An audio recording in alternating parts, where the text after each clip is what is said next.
Muitas vezes, acreditamos que a distância se mede em quilômetros, que mudar de cidade ou cruzar oceanos é o suficiente para deixar para trás quem fomos.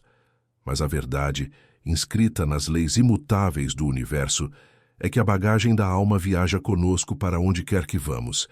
E o destino tem uma maneira curiosa de nos conduzir exatamente ao lugar onde nossa consciência precisa despertar. Se você busca entender os mistérios do destino e alimentar sua alma com esperança, inscreva-se agora no canal e ative o sininho. Junte-se à nossa corrente de luz e não perca nenhuma história de evolução. Lucas olhava para o relógio de pulso suíço, cujos ponteiros pareciam se arrastar com uma lentidão irritante.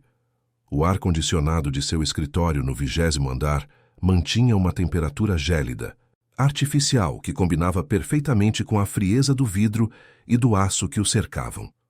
Ele era um homem de números, de concreto, de resultados tangíveis.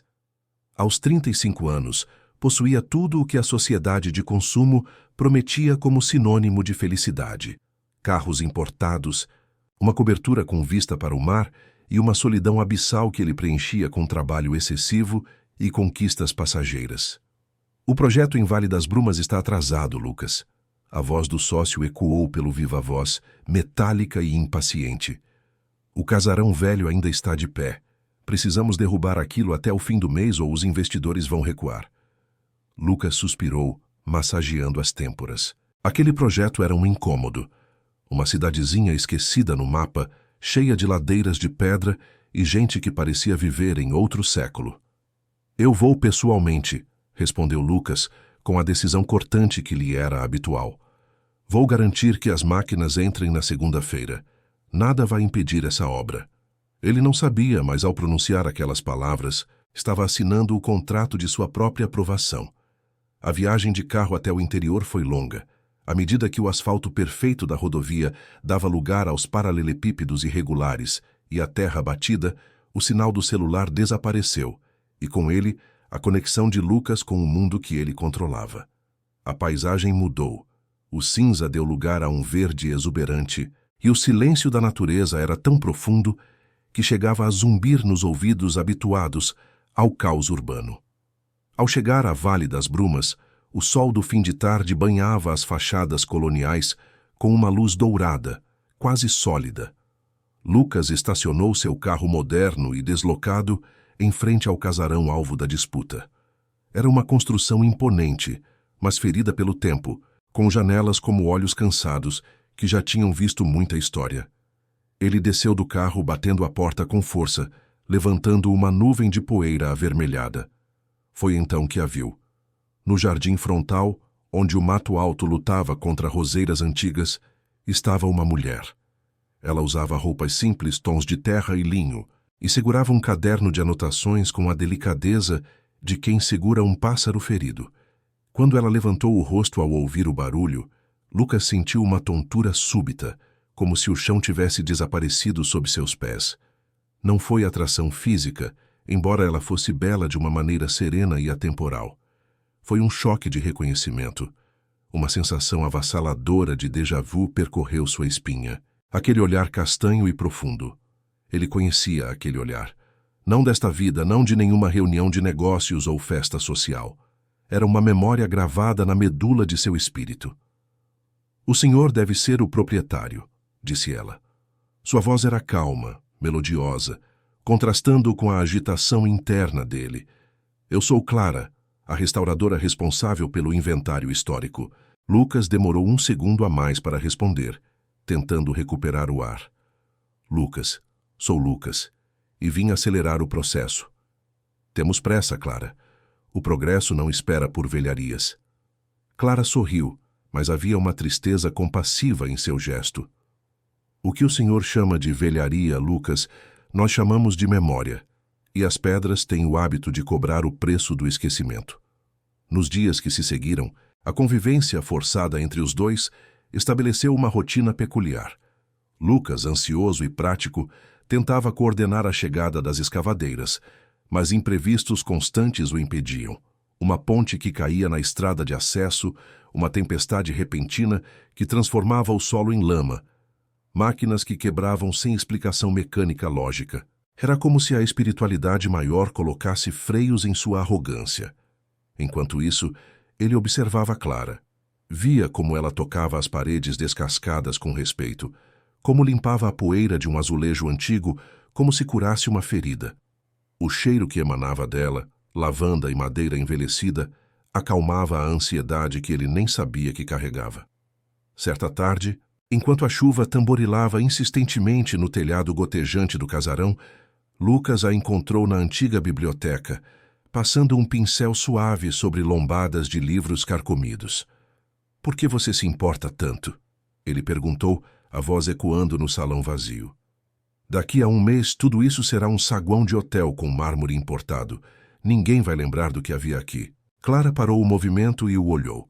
A luz difusa da janela iluminava seu perfil, criando uma aura quase mística ao seu redor. — Nós não somos donos do tempo, Lucas.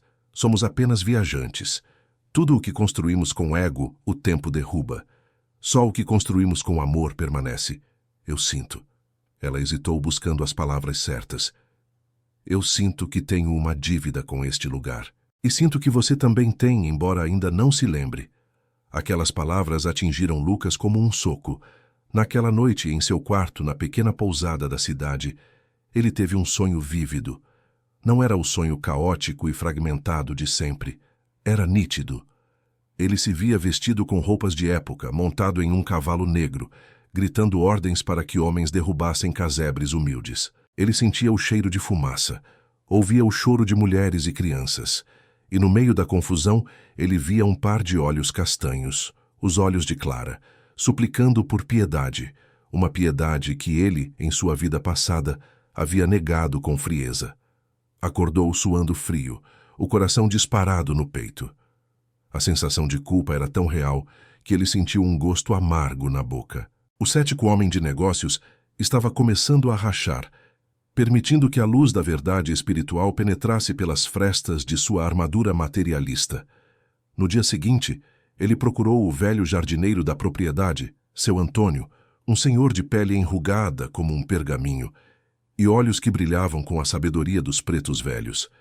Seu Antônio estava podando uma roseira que parecia morta, mas que, sob seus cuidados, exibia um pequeno botão vermelho. — O senhor não dormiu bem, moço, comentou o velho sem se virar. — Como sabe? A alma grita quando está perto da cura, e a cura dói. O remédio amargo é o que limpa o sangue. Lucas sentou-se num banco de pedra, sentindo-se estranhamente vulnerável. — Eu sonhei com este lugar, seu Antônio, mas era diferente. Havia fogo, havia dor. As paredes guardam os ecos, meu filho. Nada se perde na criação de Deus. O Senhor voltou para consertar o que quebrou. A menina Clara. Ela também voltou.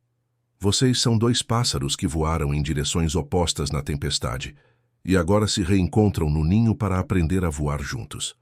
A revelação pairava no ar, pesada e necessária. Lucas começou a sentir o peso de sua viagem. Não era sobre o hotel. Nunca fora. Era sobre a reforma íntima.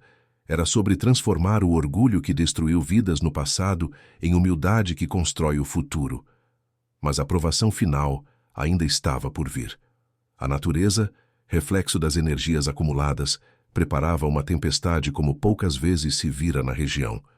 O céu escureceu em tons de chumbo e roxo logo após o almoço. O vento começou a uivar, sacudindo as árvores centenárias como se fossem gravetos. Lucas estava no andar superior do casarão, verificando a estrutura do telhado com um engenheiro, quando o temporal desabou. A força da água era brutal. Em questão de minutos, a estrada de acesso virou um rio de lama. — Precisamos sair daqui. A estrutura principal está comprometida, gritou o engenheiro correndo para a escada. Lucas ia segui-lo, mas lembrou-se de Clara. Ela estava no porão catalogando a adega antiga. Um instinto protetor, mais forte que qualquer medo racional, tomou conta dele. — Vá, eu vou buscar a Clara, gritou ele, correndo na direção oposta. Ele desceu as escadas de madeira que rangiam e estalavam sob a pressão do vento que entrava pelas janelas quebradas.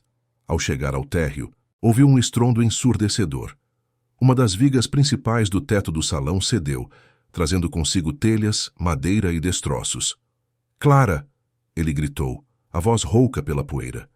Ele a encontrou perto da entrada do porão, tentando proteger a cabeça. Lucas, cuidado! Ela gritou apontando para cima. Ele olhou e viu a segunda viga oscilando. Num impulso de resgate, ele se lançou sobre ela, empurrando-a para a segurança de um arco de pedra, no exato momento em que o mundo desabou sobre ele. A escuridão veio rápida, mas não foi vazia. Enquanto seu corpo físico jazia sob os escombros, preso e ferido, a consciência de Lucas se expandiu. A dor aguda na perna e nas costelas deu lugar a uma leveza indescritível.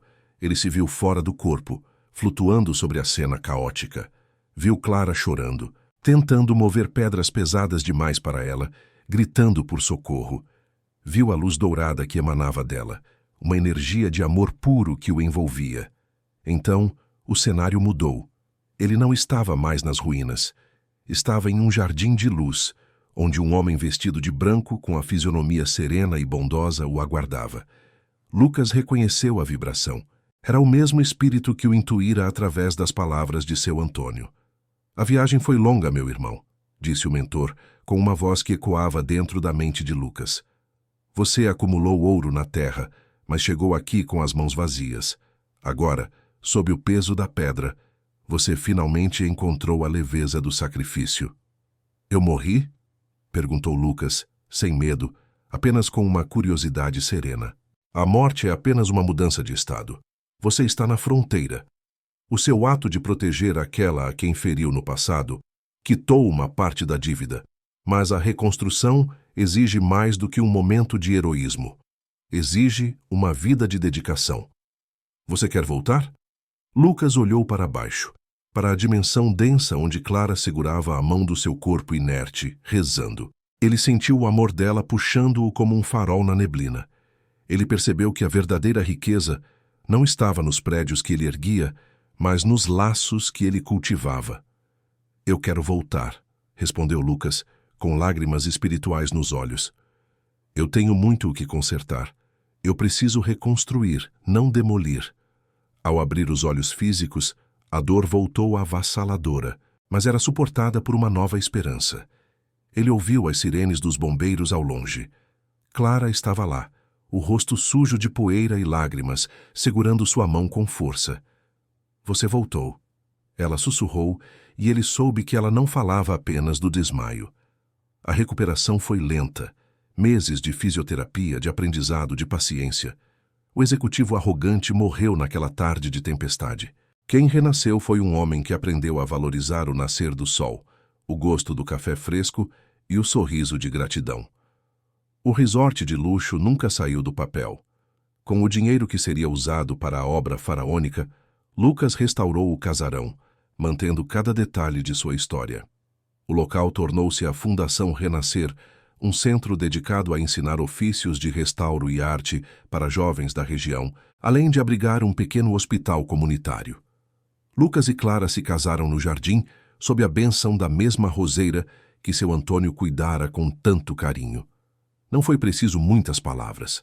O amor deles era a prova viva de que as almas se buscam, de que o perdão é a chave que abre todas as portas e de que a vida é uma escola onde a matéria é provisória, mas o amor é a lição eterna. Suas interações são muito importantes para nós.